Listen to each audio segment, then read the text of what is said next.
Good morning everyone. এয়া ল'ৰাই ৰাতিপুৱাই উঠি ব্ৰাছ কৰি আছে। মই কেতিয়াবাই উঠিলোঁ, মই চাহো খাই ল'লোঁ।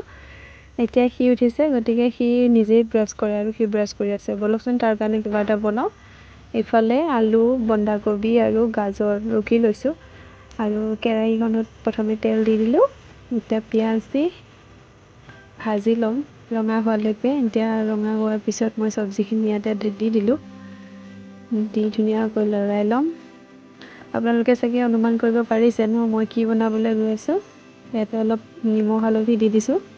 এতিয়া মই ঢাকোন লগাই দিম কিছু সময়ৰ বাবে আৰু ঢাকনিখন গুচাই কিনে দেখিছোঁ যে চব্জিখিনি 50% কুক হৈ গৈছে।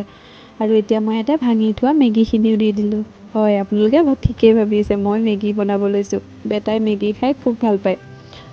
মেগীটো আনহেল্ডি হয় আৰু ল'ৰা ছোৱালীৰ বাবে ভাল নহয়, কিন্তু উপায় নাই আৰু। সি খাওঁ খাওঁ ক'লে, বেলেগে খোৱা দেখে, তাৰমানে খোৱা দেখিলে মানে তাকো খাবলৈ লাগে। গতিকে বোলো আজি বনাই দিওঁ আৰু এসপ্তাহৰ মূৰত এদিন দিওঁ। আৰু মেগী ৰেডি। আনফালে বেটাও ৰখি আছে টেবুলত পূৰা 2খন চামুচ লৈ, আৰু মই আনি দিলোঁ তাৰ মুখৰ আগত। এয়া খাইছে দিছোঁ।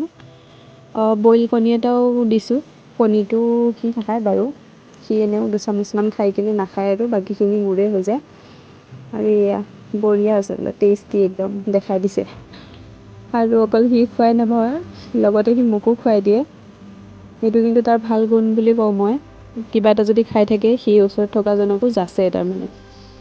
আৰু এনেকৈ আমি দুয়োটাই খাই দিলোঁ। মোচন দেখিছেনে তাৰ বদমাছৰ। আজিলৈ আহিছোঁ দেই, ভিডিঅ'টো ইমানতে সামৰিছোঁ। Bye bye.